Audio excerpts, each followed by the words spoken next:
Imagine one night you were feeling really, really amorous and you decided to tickle your beloved all over with a feather. That's that's erotic. But if you use the whole chicken...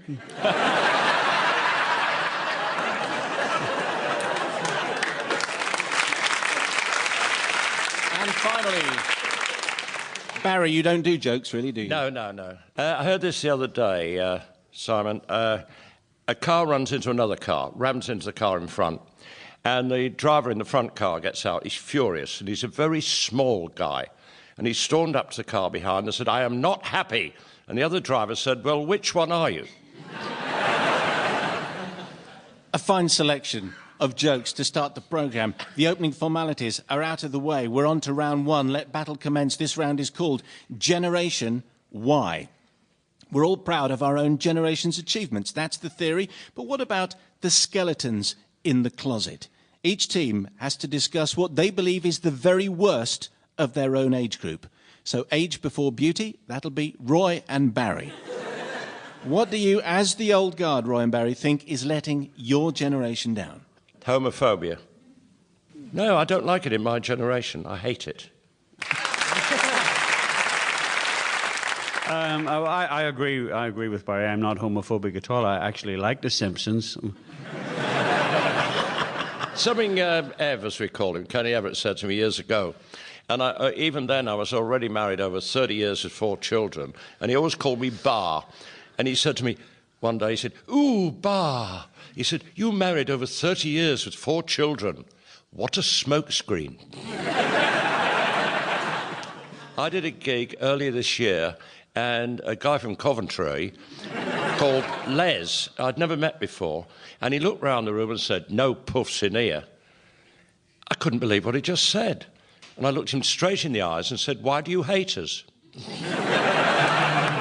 I was in Australia and I saw some graffiti. I know the Australians, they're straight-talking people, right? I was in this nightclub in Australia and I went to the toilet and the graffiti on the wall said this. It said, "All gays are gay." What I don't get is every time homophobia comes up, there's always this onus on the fact that it's men. But I was reading the other day that 2/3 of all women have had some sort of lesbian experience, and it's statistics like that keep me up at night.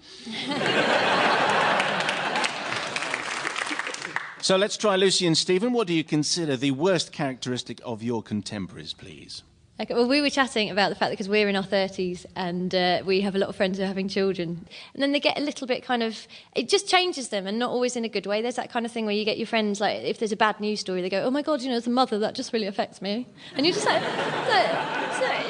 what, as a single person, like, I identify with Myra Hindley or something, like... So, and it's also, and the kids as well, because I've been looking after my friend's little girl who's 4 and she's beautiful, but they're just, the thing no one ever told me about kids is you have to keep them alive every single day.